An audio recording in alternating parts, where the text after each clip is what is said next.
Ok, bonjour à tous. Bonjour, il y a des gens qui m'ont répondu, c'est cool.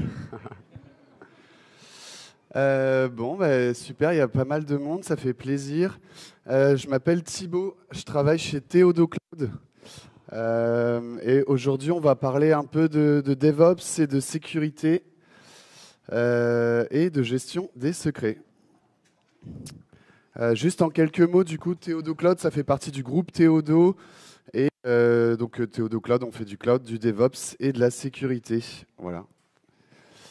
Euh, alors du coup, je vais vous parler un peu de Zero Credentials. C'est un concept qu'on a créé chez Theodo. Qu'est-ce que c'est? À quoi ça sert? Pourquoi est-ce que je suis là aujourd'hui? Et du coup, ça va se décliner en trois parties. La gestion des secrets plutôt liés aux humains, aux développeurs, les secrets de CI et les secrets des workloads. Alors, un petit préambule. On peut faire ce qu'on veut en sécurité, on aura toujours des failles et des problèmes, notamment liés aux erreurs humaines, hein. C'est normal, c'est la vie. Là, j'ai des exemples qui commencent à dater un peu, mais qui étaient assez intéressants. Il y avait beaucoup de codes sources de Mercedes qui avaient leaké, juste parce qu'un développeur en fait avait publié un repo, et dans le repo, il y avait un token GitHub qui permettait d'accéder au code source. Donc, en quelques minutes, c'était déjà trop tard. Ça s'est passé très vite.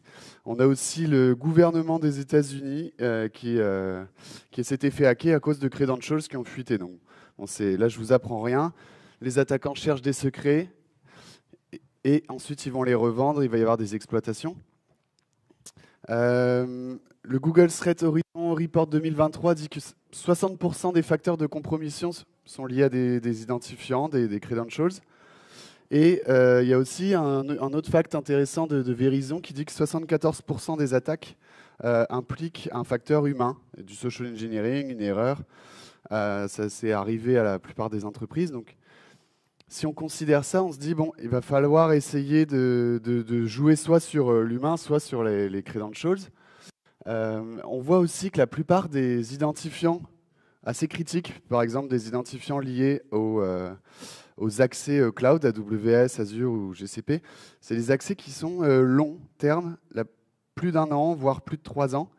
C'est des accès qu'on n'a pas envie de rotate parce que ça fait peur, c'est lourd, c'est un process qui est assez lourd.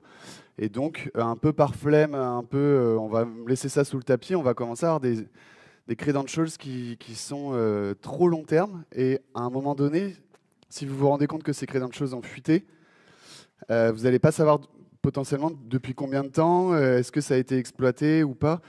Et ça, c'est un problème. Le dernier préambule, c'est qu'aujourd'hui, il y a pas mal d'outils qui essayent de gérer, de vous aider à comprendre ce qui a pu arriver à un secret. Donc, il y a par exemple GitGuardian ou TruffleHog qui vont essayer de détecter dès qu'un secret est leaké, si vous l'avez publié dans un code source, par exemple. Il y a autre exemple, Sybil Angel, qui lui va plutôt essayer de détecter si un secret est revendu sur le darknet, s'il est utilisé, si on le voit apparaître en fait dans les réseaux de cybermalveillance. En fait, avec le Zero Credentials, on va essayer de couper l'herbe sous le pied de l'attaquant en faisant en sorte d'avoir aucun secret. S'il n'y a plus de secret long terme, on casse l'économie du crime. Souvent, il va y avoir un premier acteur qui va chercher un accès chez vous, qui va faire du social engineering ou autre, qui va obtenir des accès et il va les revendre à un autre acteur qui, lui, est spécialisé dans le ransomware, le cryptojacking ou ce genre de choses. Et donc, si on supprime toute notion de secret long terme, on casse cette économie, quoi. Alors, en termes de philosophie, on va essayer de remplacer plein de mots de passe pour quelqu'un vers du single sign-on. Ça, normalement, vous l'avez déjà tous fait. On va remplacer le concept d'authentification. On va se connecter login mot de passe plutôt par de l'autorisation. On va surtout voir ça au niveau de la CI/CD tout à l'heure. Les secrets, en fait, on va plutôt parler de tokens, c'est des secrets court terme. Au lieu de faire de la rotation manuelle, on va automatiser tout ça. Et donc, tous les problèmes qu'il peut y avoir autour de la gestion des secrets, On va essayer de les éliminer et de générer ces secrets à la volée en fait au besoin. Et donc, ça n'empêchera pas de faire de la sensibilisation, mais vous allez avoir une forme vous allez pouvoir être rassuré, en fait, même si un humain fait une erreur, si quelqu'un dans votre équipe leak un secret, finalement, vous corrigez la faille et 15 minutes plus tard, le secret est plus valide. Donc, vous savez au moins que l'attaquant ne peut plus rentrer par là, quoi. Alors, les avantages, d'un côté, il y a la réduction du risque d'attaque. Comme je disais tout à l'heure, on ne va pas pouvoir revendre des credentials. Un attaquant, il va souvent chercher les cibles les moins privilégiées. Soit vous êtes très exposé, un attaquant va vous cibler spécifiquement, mais la plupart du temps, il va juste chercher des failles en fait, sur Internet. Il va utiliser des scanners comme Shodan ou Sensis pour trouver des failles. Et donc, il va toujours chercher les cibles les moins sécurisées, quoi. Et avec les différentes techniques que je vais vous montrer, comme on génère des credentials à la volée, la plupart du temps, ça va laisser des traces dans les logs, et ça, les attaquants n'aiment pas trop, donc ils vont éviter de le faire. Côté DevX, c'est vraiment intéressant aussi. On va essayer de faire en sorte que la sécurité ne soit pas un problème, que ce ne soit pas chiant, en un seul mot, avec seulement un mot de passe par développeur. Aucune notion de gestion des secrets, tout se fait automatiquement, pareil pour la rotation. Et une configuration des applications qui est transparente. Le développeur, il est là pour développer, il n'est pas là pour se poser des questions existentielles sur la gestion des secrets. Donc ça, c'est plutôt à nous, en tant que DevOps, qu'on va pouvoir leur faciliter la vie. Et pour les équipes sécu, bah, c'est aussi très bien d'avoir que des secrets court terme. Ça va cocher beaucoup de cases en termes de conformité. Tout ce qui est rotation, gestion des secrets, des accès aux secrets, bah, ça va couler de source. Il peut y avoir des gains d'auditabilité des accès aussi, parce qu'on va voir tout à l'heure, on va générer des secrets pour chaque conteneur, par exemple, donc c'est plus facilement auditable. Si on a un seul mot de passe par développeur, bon, bah, l'onboarding est facilité, et l'offboarding aussi. Si à un moment vous avez un employé un peu problématique, vous pouvez très facilement couper tous ses accès, et vous savez qu'il n'a pas potentiellement gardé des clés d'accès à AWS ou ce genre de choses. Et comme je disais tout à l'heure, s'il y a une grosse attaque, là c'est la panique. En fait, on corrige la faille et on sait qu'on n'a plus de problème. Potentiellement, l'attaquant a laissé une backdoor quelque part, mais en tout cas, il ne pourra plus rentrer par le même moyen que ce qu'il a utilisé au départ, quoi. Alors du coup, on parle de secrets. Où est-ce qu'on trouve des secrets aujourd'hui? Moi, j'ai fait un schéma très, très simplifié. Il y a déjà les secrets liés aux employés. Donc on va trouver des secrets sur leur poste. Tout le monde a des fichiers texte avec des secrets dedans, ou mieux un password manager. On va retrouver des secrets dans les conversations Slack, ce genre de choses. Après, il y a tous les secrets que vous allez utiliser en CI/CD. Donc principalement des secrets qu'on trouve dans le code. Vous seriez peut-être étonné, passez des scanners sur vos repos, vous allez voir qu'il y a des secrets dans le code, malheureusement. Et tous les secrets qui vont servir à la CI/CD pour déployer du code. Forcément, si vous avez une pipeline Jenkins ou GitLab qui permet de déployer du code sur AWS ou n'importe où, il va falloir forcément des secrets. Et donc, on commence à stocker des secrets un peu partout dans la CI/CD. Et enfin, le plus compliqué à gérer, ça va être la partie workload. Vous allez forcément avoir des secrets sur vos conteneurs, sur vos VM. Vous allez devoir donner des secrets à vos lambda, ce genre de choses, pour que vos workloads fonctionnent correctement, qu'elles puissent se connecter sur des bases de données, qu'elles puissent se connecter à n'importe quoi, des queues, du stockage. Donc on va essayer de supprimer toute notion de secret long terme en fait, sur ces différentes parties. Donc la méthode assez simple finalement, c'est déjà de faire une grosse partie de détection. Donc on scanne le code, on regarde quels sont les secrets des développeurs, on essaye de comprendre tous les secrets qu'on a, de les classer par criticité. Il y a des secrets qui sont moins importants que d'autres, hein, on s'en doute. Et puis après, on va essayer de les éradiquer petit à petit. L'étape secret développeur, souvent, elle est faite avec le SSO et d'autres briques que je vais vous montrer. Les secrets de CI/CD les secrets de workload. Et après, on va essayer de s'arranger pour qu'on ne revienne pas dans un état avec des secrets long terme. Donc, on parle de non-régression. Mettre en place des process et des contrôles aussi by design pour plus qu'il y ait des nouveaux secrets qui soient créés. Alors, pour la partie développeur, bon, il y a 20 ans, on se connectait un peu partout avec des couples user mot de passe, des applis web, des applis internes, du tooling, l'infrastructure, vous connectez sur des DB, sur des clusters, des clés SSH pour vous connecter sur des VM. Bon, il y a des mots de passe dans tous les sens. S'il y a des password managers aujourd'hui, ça prouve bien qu'en fait, on a des mots de passe partout. Donc la première étape, forcément, on installe un identity provider, on essaye de le plugger sur un maximum d'assets, et du coup, c'est beaucoup plus simple pour le développeur. Il n'a plus que son mot de passe de SSO, il peut se connecter partout. Bien sûr, ça devient un SPOF, un single point of failure. C'est un accès qui devient très critique. Donc, on enforce la MFA, s'il vous plaît, pour tout le monde. Après, ça ne marche pas à tous les coups. Parfois, il y a des applications custom. Vous avez votre app de dev, par exemple. Vous n'avez pas envie de mettre le SSO devant parce que c'est ISO-prod et en prod, il n'y a pas cette feature. Ou des outils internes, vous n'avez pas implémenté l'OTANT. Un autre gros problème, c'est le chantage au SSO. Beaucoup d'outils open source fonctionnent très bien et dès que vous voulez plugger le SSO, d'un seul coup, c'est 50 € par user. Problématique, on n'a pas tous beaucoup d'argent à dépenser là-dedans. Et puis après, il y a aussi des assets qui simplement ne sont pas nativement compatibles avec le SSO. Vous avez une DB Postgre sur OVH, vous n'allez pas vous connecter en SSO dessus, quoi. Ça paraît un peu compliqué. Alors qu'est-ce qu'on fait? Je vous pose la question, mais j'ai les réponses.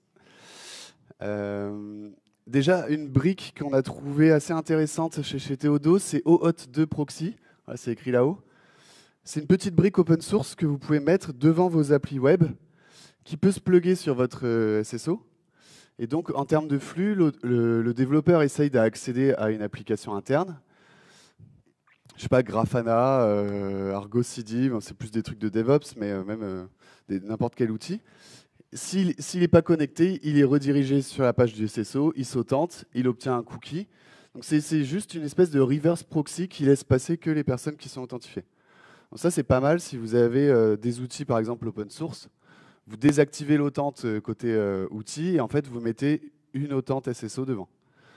Ça, c'est pas mal.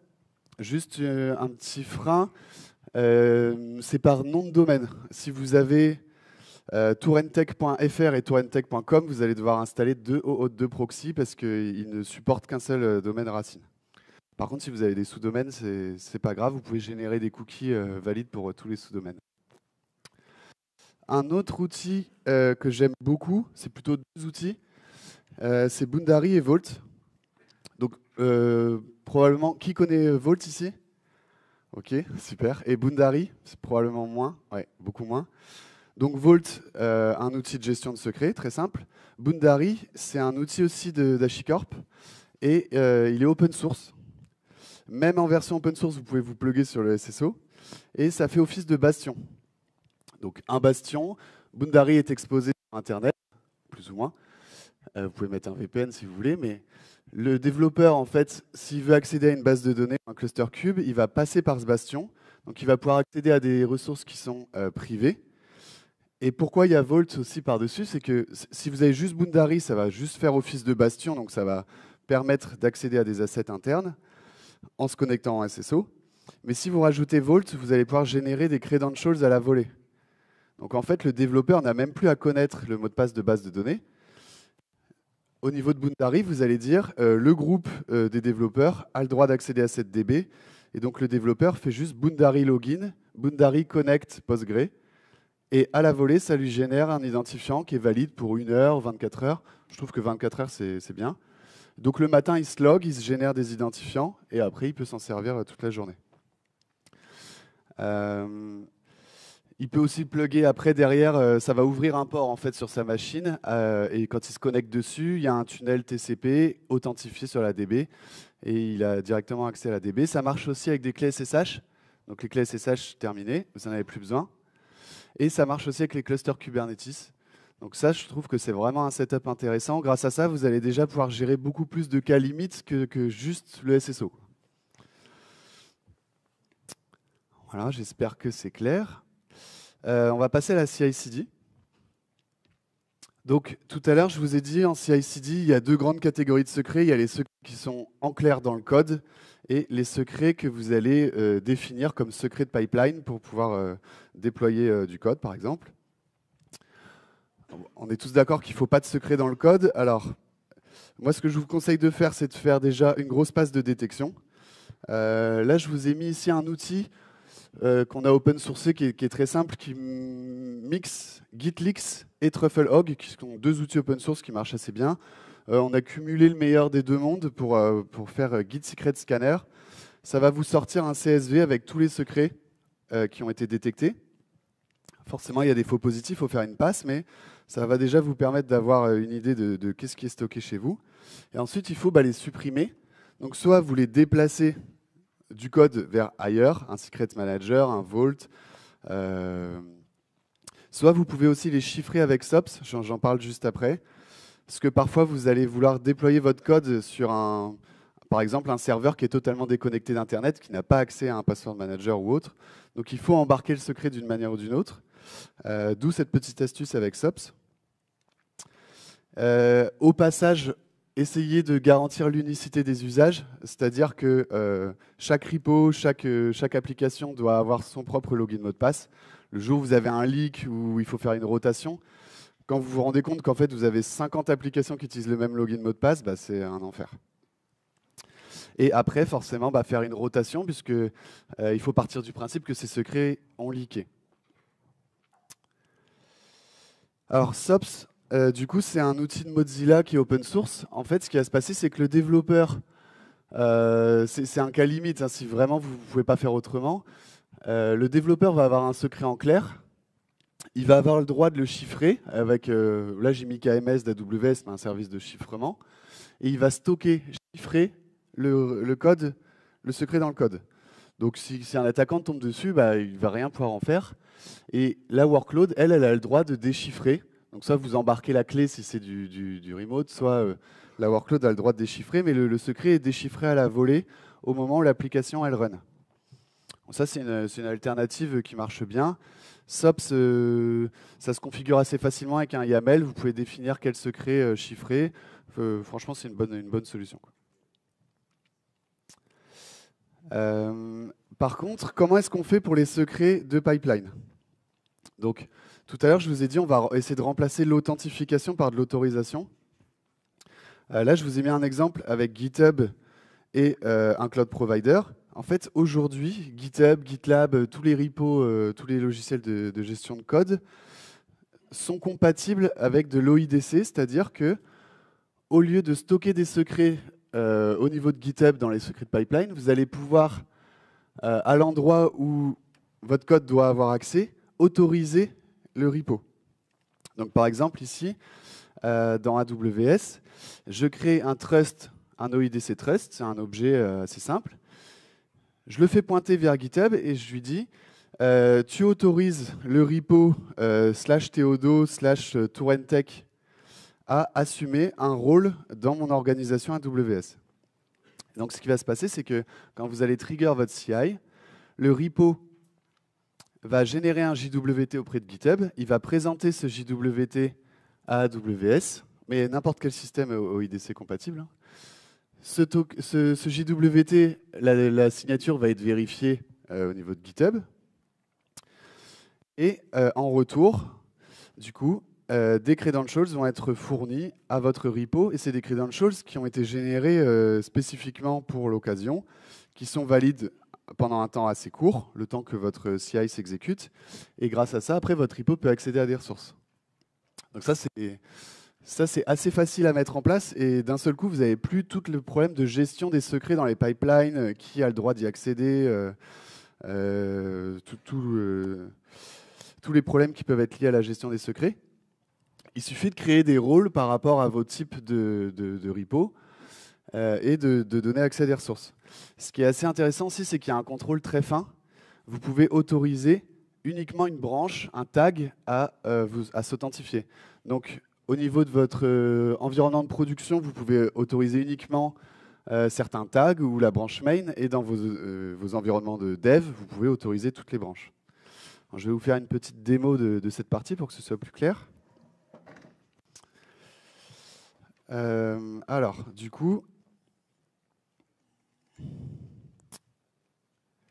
bougez pas, je vais zoomer un peu.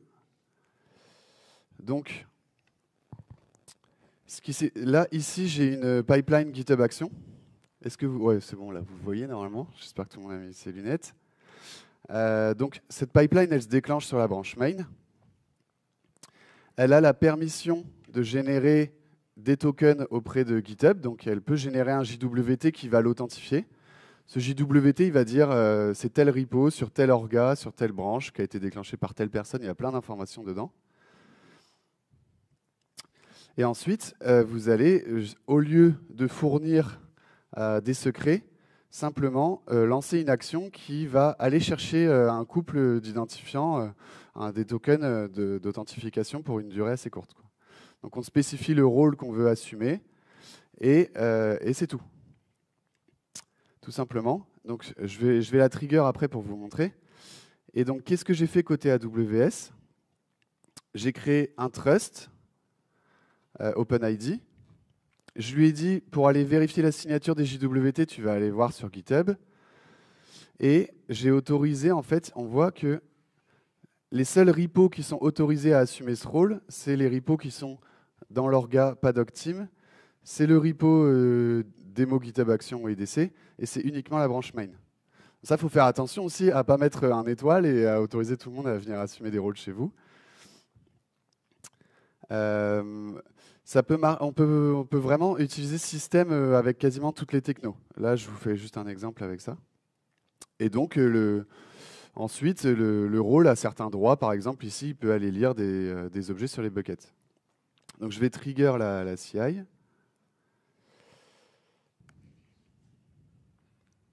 Voilà.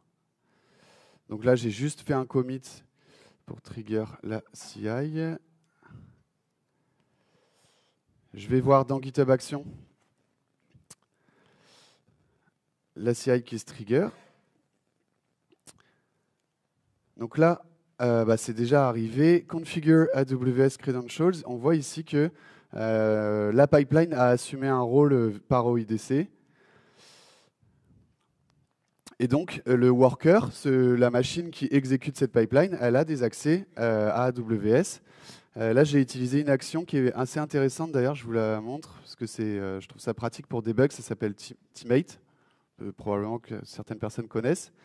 Ici, là, ça m'a déclenché un reverse shell. Je peux aller me connecter en SSH sur le worker, quoi. Avec ma clé publique GitHub. Ça, c'est vraiment pratique.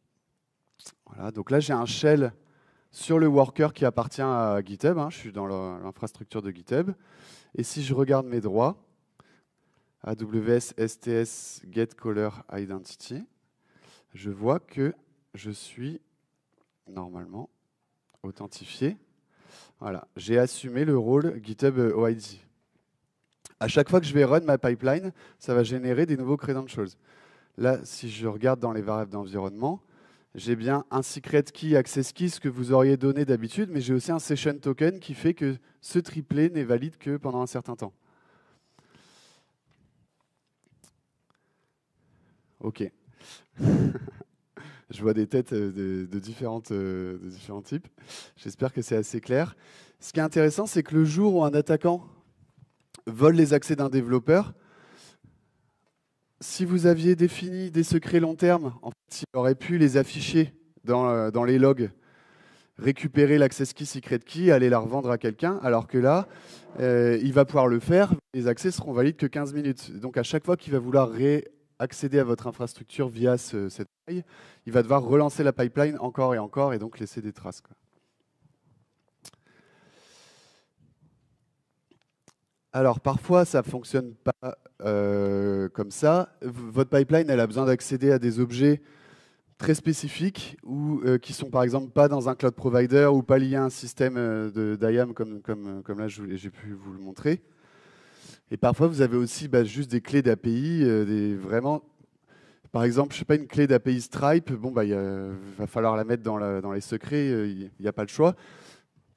Juste avec cette technique, déjà vous allez pouvoir protéger les secrets les plus critiques et réduire sensiblement le nombre de secrets qui seront stockés dans vos pipelines. Après, si vous n'avez vraiment pas le choix, moi ce que je conseille, c'est vraiment de toujours centraliser vos secrets au même endroit en termes de gestion, c'est quand même beaucoup plus simple. Du coup, plutôt que de les stocker en variable de CI, ce que vous allez faire, c'est que vous allez autoriser votre pipeline à accéder à un Vault ou un Secret Manager et vous allez fetch les secrets là-bas. C'est beaucoup plus propre. Ça fait une étape supplémentaire, mais c'est pas plus compliqué, quoi. Ça va obliger l'attaquant du coup à passer par la CI pour récupérer des accès. Ça va éviter le stockage des secrets à plusieurs endroits. Et du coup, la rotation, vous pouvez mettre en place de la rotation automatique dans votre Secret Manager. Vous faites une rotation, il y a une nouvelle pipeline qui tourne, elle passe par le Secret Manager, elle va chercher le nouveau secret et tout va bien. OK. Maintenant, on a vu les secrets développeurs, donc avec la petite brique au haut de proxy, Boundary Vault, et la partie CI/CD, où on va privilégier l'OIDC. On va parler un peu des workloads. Là, je suis un peu coincé pour vous donner toutes les clés parce que j'arrive dans un univers où il y a des milliers de types de workloads différentes. Donc, je vous ai déjà mis des questions à se poser. C'est quoi votre type de workload? Est-ce que c'est des VM, des conteneurs? Dans quel genre d'environnement ils tournent? Par exemple, si vous avez des conteneurs dans un grand cloud provider comme Azure, GCP ou AWS, ces conteneurs vont pouvoir avoir des droits sur le cloud de manière native, sans que vous ayez besoin de leur donner des credentials. Comment les applications utilisent vos secrets? Est-ce qu'elles les chargent en variable d'environnement? Est-ce qu'elles les chargent dans un file system? Comment est-ce que les secrets sont utilisés par l'application? Est-ce que vos apps elles sont compatibles avec ces différents mécanismes comme l'OIDC? Quel type de secret, etc. Donc c'est encore une fois un peu une étape de cartographie pour avoir la bonne stratégie et essayer de vous dire les secrets les plus importants, c'est cela, cela, cela. On peut tous les traiter avec cette solution. OK, on y va. Et on réduit le risque de compromission, quoi. Et là, je parle un peu de Dynamic Secret. Je vous ai dit tout à l'heure, Vault peut se plugger sur des clusters cubes, sur du SSH, sur des machines ou sur des bases de données pour générer des secrets à la volée. Ça, si vous pouvez le faire, c'est vraiment très très bien. Et je vais vous faire une démo de ça d'ailleurs. Juste un petit schéma de principe avant. Un utilisateur veut accéder à une target, on va dire une base de données Postgre. S'il n'y a pas Boundary, s'il n'y a pas des systèmes automatiques, il va devoir interroger le Vault. Ça, c'est pas le truc le plus user-friendly, mais c'est juste pour vous montrer le principe de Dynamic Secret. Donc le user fait un read en fait sur le Vault, il essaye d'accéder à des secrets, et au lieu que Vault lui renvoie toujours le même secret, à la volée, il va créer des credentials. Donc Vault a le droit de créer des user mots de passe sur Cube ou sur la DB, et donc il le fait à chaque fois que quelqu'un lui demande des accès. Et ensuite, l'utilisateur peut accéder à cette target avec ses accès dynamiques. Maintenant, j'étais en train de vous parler de workload. Donc, comment est-ce qu'on fait pour des machines? L'exemple que je vais vous donner, ça se passe dans Kubernetes. Désolé pour ceux qui ne font pas de Kubernetes. Ça vous permettra d'apprendre plein de choses. Il y a plusieurs setups possibles. Là, c'est pareil, je vous mets des schémas de principe avec différentes possibilités. Ce sera à vous de voir quelle est la meilleure solution. Il y a beaucoup de gens qui utilisent External Secret. Donc, encore une fois, on veut stocker tous nos secrets au même endroit. On veut qu'ils soient synchronisés automatiquement au niveau de nos workloads. External Secret fait ça. Vous créez un objet External Secret. Au lieu de définir le secret en dur, vous dites ce secret, il se trouve à tel endroit dans Vault ou à tel endroit dans mon Secret Manager. Il y a vraiment beaucoup de back-ends possibles. Là, j'ai mis Vault, mais il y en a plein.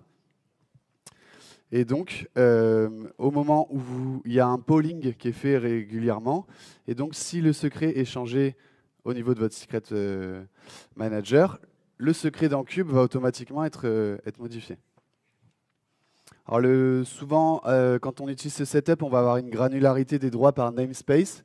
C'est-à-dire que si un développeur a accès à un namespace, bah, il va avoir accès à tous les secrets du namespace. Mais si vous créez des secret stores différents par namespace, un développeur ne pourra pas accéder à tous les secrets qui sont accessibles par cette flèche, quoi. Donc ça, c'est quand même assez intéressant. Je vois souvent le setup où il y a un gros secret store. Et donc, le danger, c'est qu'un développeur ait le droit de créer des external secrets, de référencer des secrets qu'il n'est pas censé voir et d'y accéder comme ça. Par contre, si vous faites une rotation de secret, il faut redémarrer l'application pour qu'elle charge le secret. Ça, c'est pas très pratique. Le dernier point, c'est que comme les secrets sont synchronisés régulièrement, si Vault tombe ou si votre secret manager est indisponible, c'est pas grave, les secrets sont quand même dispo. Ils ne vont pas être mis à jour si jamais il y a une mise à jour, mais ça ne va pas tout casser dans votre cluster. Après, il y a d'autres setups. Vault recommande le Vault Operator. C'est un peu le même système. Vous allez définir des objets secrets et ils vont être automatiquement synchronisés depuis Vault dans votre cluster. La granularité des droits, ici, elle est plutôt au niveau du déploiement. En fait, chaque déploiement peut accéder à certains secrets. Chaque application, en gros, peut accéder à certains secrets. L'avantage, c'est que si vous faites une rotation de vos secrets dans Vault, le secret operator est assez intelligent, il va automatiquement roll out votre application. Ça, c'est appréciable. Là, on est déjà dans un setup où, si vous cumulez ça plus les dynamic secrets, en fait, à chaque fois qu'une appli démarre, elle charge le secret, il y a un secret qui est généré, et quand il est plus valide, il suffit simplement de roll out l'application. Si vos applications, au lieu de charger des variables en variables d'environnement, elles ont plutôt besoin de secrets ou de variables via un file system, vous pouvez utiliser le CSI Provider qui va monter des volumes sur vos conteneurs. Ça ne supporte pas la rotation, le rollout automatique par contre. Donc c'est un peu moins bien. Ça dépend de vos besoins. Et la démo que je vais vous faire, c'est ce setup-là que je trouve particulièrement intéressant, où là, on a une granularité très forte, donc ça dépend aussi de vos besoins de sécurité, mais là, chaque pod, chaque conteneur va avoir son propre set d'identifiants. Donc là, on peut pas faire mieux. À chaque fois qu'un pod scale qu'il apparaît, il génère des identifiants. Et pour ça, on va utiliser le Vault Agent, un petit sidecar container qui se charge en fait de communiquer avec Vault et de fournir des secrets au pod. Donc là, j'ai mis 3 couleurs parce que c'est 3 secrets différents. Au moment où vous voulez faire la rotation, il faut juste une petite librairie pour que votre application détecte que le secret a changé. Si vous le mettez dans le file system et que ça change, il faut que vous codez une petite librairie, un petit watch qui regarde le fichier et qui notifie l'application en cas de changement, quoi. Là, je vous ai mis le lien avec plein de solutions, dont celle dont j'ai parlé sur le blog d'HashiCorp. Si vous voulez le scanner, je vous laisse quelques secondes et puis après, on va passer à la démo. Et je vous laisse souffler un peu aussi. Là. 3, 2, 1. Trop tard. Désolé. Alors, du coup, là, j'ai perdu mon shell, forcément. Donc là, on va tout faire ensemble. On va déployer, j'ai déployé un cluster Kubernetes avec Kind. J'ai juste fait create cluster, il existe, il est là, il est vide. On va installer une base de données. On va installer Vault avec le Vault Agent. On va configurer Vault pour qu'il soit autorisé à générer des secrets à la volée sur la base de données. Et puis après, on va déployer une application. N'ayez pas peur. Donc, on va créer un namespace Postgre. Voilà. Ensuite, on va déployer les ressources relatives à Postgre. Donc, grosso modo, c'est juste un pod avec une base de données dedans. Voilà, c'est bon, il tourne. On va venir s'exécuter dedans. Donc là, je fais juste un kubectl exec. Je suis dans le pod. Je peux me connecter sur la base de données Postgre. Et là, je vais créer des identifiants pour Vault. Des identifiants qui ont des droits assez élevés, puisque Vault va devoir générer lui-même des identifiants. Donc, j'ai créé un rôle pour Vault, avec des droits super user, avec un super mot de passe qui s'appelle Vault Password. Celui-là, il est pas dingue. Il y a des possibilités pour faire une rotation automatique de ce mot de passe. Vault peut lui-même changer son propre mot de passe. J'en parle pas là parce que je n'ai pas le temps, mais c'est possible. Et ensuite, on va créer un rôle pour l'application, un rôle read-only. Donc l'application n'aura le droit que de lire les informations présentes sur les tables. Voilà, je vais sortir du pod. Et maintenant, on va créer un namespace pour Vault. On va déployer Vault. Donc Vault, je vais l'installer avec le chart Helm. Helm, c'est simplement un outil pour faire du templating. Ça facilite le déploiement d'applications. Donc là, il y a un chart Helm qui s'appelle Vault, qui permet de déployer Vault. C'est la beauté de Kubernetes. Vous allez tous vous y mettre après cette conf. Donc là, on voit que Vault s'est déployé et on a aussi l'agent injector. Donc c'est lui qui va être en charge à chaque fois qu'une application apparaît de mettre l'agent Vault en sidecar container. Jusqu'ici, tout va bien. Maintenant, on va venir se connecter dans le pod Vault et on va faire la configuration. Donc, on va autoriser Vault à générer, enfin, on va configurer Vault pour qu'il puisse générer des mots de passe à la volée. C'est ce que je vous ai dit tout à l'heure. Donc, on enable le Secret Engine Database. Et ici, ce qu'on va faire, je vais vous montrer la commande en shell. Quoique, elle est peut-être plus belle ici. Donc, on va lui donner, on lui dit, voilà, tu vas utiliser le plugin Postgre, voilà la chaîne de connexion pour aller te connecter dessus. Voilà le login et le mot de passe. Et tu vas quand quelqu'un va venir lire ce chemin, lire database/config/postgre, tu vas fournir des identifiants avec le rôle read-only, tout simplement.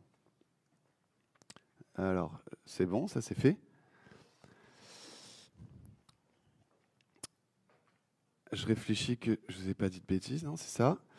Et ici, on va écrire un petit fichier SQL. Create role with login password valid until avec une valeur d'expiration. Et grant read-only sur ce rôle. Et c'est là où en fait on va créer ce chemin, la database/role/read-only. On va lui dire à chaque fois que quelqu'un va lire ce chemin, tu vas exécuter cette statement, tout simplement. Et donc on a mis un default TTL à 1 heure et un max TTL à 24 heures. Ça veut dire que l'identifiant sera valide pendant 24 heures. Donc voilà, on voit qu'il y a un chemin maintenant qui existe dans Vault à database/role/read-only. Si je le lis, ce chemin, si je fais un Vault read, je vois que là j'ai un list duration de 1 heure et j'ai un login mot de passe qui a été généré. Si je le refais, j'ai un nouveau login mot de passe qui a été généré. C'est pas mal. Maintenant, la dernière chose qui va me rester à faire, c'est autoriser mon application web à accéder à ce chemin Vault, tout simplement. Donc là, je vais autoriser l'engine Kubernetes. Je vais lui dire le serveur Kubernetes que tu essayes de joindre, bah, c'est le cluster local. Et je vais créer une policy Vault qui dit j'autorise la lecture sur ce chemin. Voilà. Donc la policy s'appelle internal app et cette policy donne accès du coup aux credentials de DB. Et tout ce qui me reste à faire, c'est de dire le compte de service internal app dans le namespace default a le droit a accès à cette policy, donc a le droit de lire ce chemin.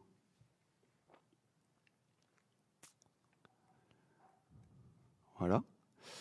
Donc maintenant, si je laisse le droit à un développeur de dire que son application elle utilise ce compte de service-là, bah, automatiquement, il va pouvoir charger des identifiants et des secrets mots de passe. Donc on va déployer une application web toute simple, un compte de service qui s'appelle Internal App et un déploiement avec 3 réplicas. Comme ça, je vais pouvoir vous montrer que chaque réplica possède son propre couple. Et dans les annotations, on va lui dire injecte l'agent Vault, utilise le rôle, la policy internal app, et va chercher le chemin database creds read only et map-le sur le pod. Donc on va déployer ça. Hop, je vais mettre dans le namespace default. Et je vais apply. Alors il faut que je sorte du pod. Voilà. Donc là, il y a les 3 pods qui sont en train de se déployer. Voilà, c'est fait. Si on regarde un pod en particulier,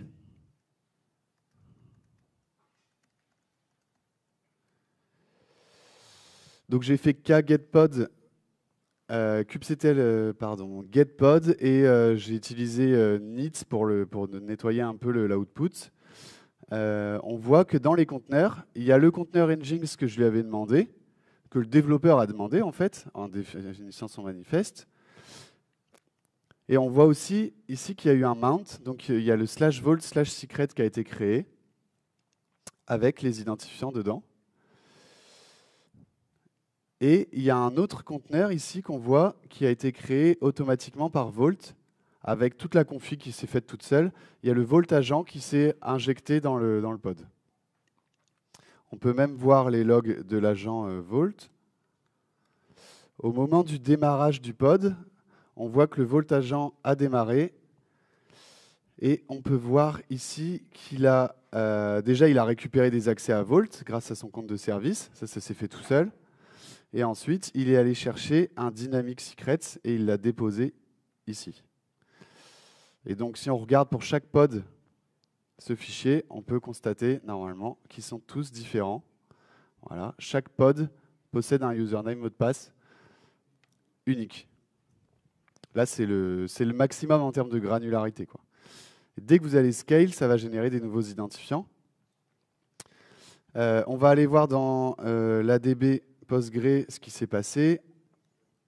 Donc, je vais m'exécuter dans le pod. Voilà. Et donc là, si je regarde les utilisateurs, comme j'ai fait plusieurs reads et quelques tests tout à l'heure, il y en a un peu plus, mais il y a plein d'utilisateurs qui ont été créés avec des passwords qui sont valides pendant un certain temps, quoi. Donc là, on a un peu assemblé plusieurs briques de l'OIDC, du Vault, des Dynamic Secrets, mais je trouve que c'est un setup qui vaut le coup d'être montré, qui est quand même assez intéressant. Et puis on voit ici le user pour Vault qui est super user. Voilà.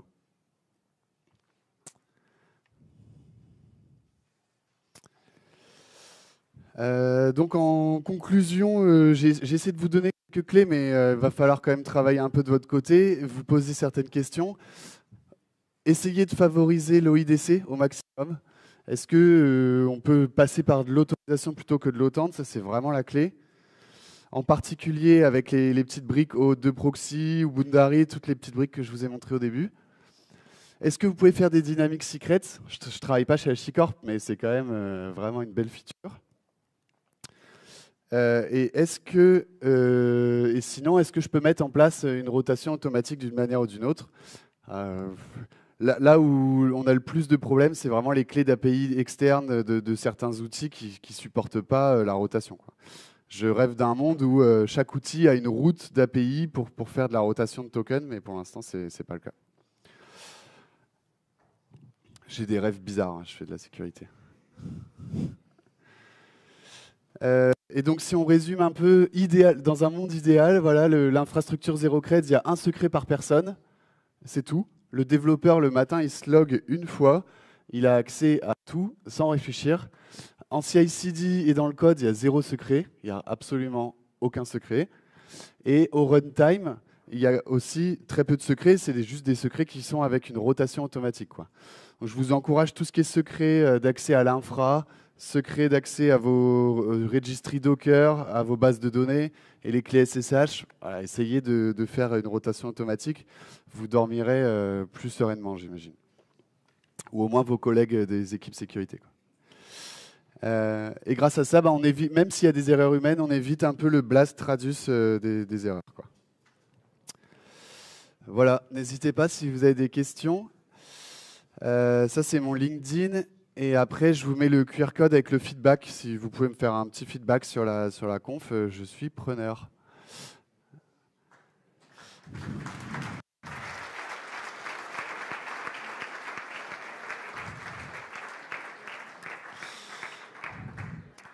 Est-ce qu'il y a des questions?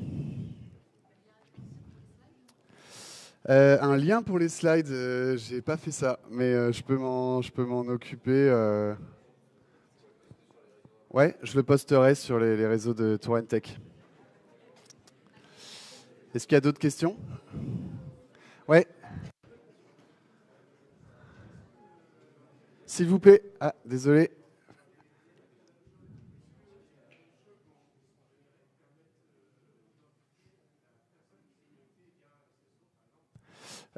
Oui, donc la question, c'est est-ce que via ces dynamic credentials, est-ce qu'on peut retrouver qui les a générés? Alors, pour le setup Boundary Vault, là, pour les développeurs, c'est payant, la feature, pour pouvoir avoir l'auditabilité, malheureusement. On peut bricoler parce qu'on a quand même certains logs, on peut les retrouver, mais avec la feature payante, c'est vraiment une belle auditabilité. Sinon, avec le setup, avec les pods et le Vault, avec les logs au niveau du Vault, on peut aussi retrouver qui a généré les secrets. Ouais. Ouais.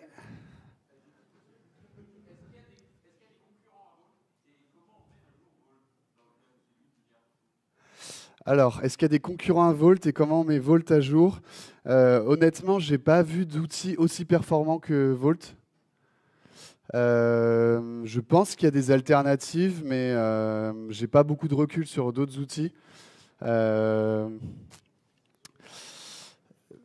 Étant donné que je travaille beaucoup avec la stack HashiCorp, avec du Terraform, etc., bon, finalement, j'ai tendance à pas mal utiliser Vault.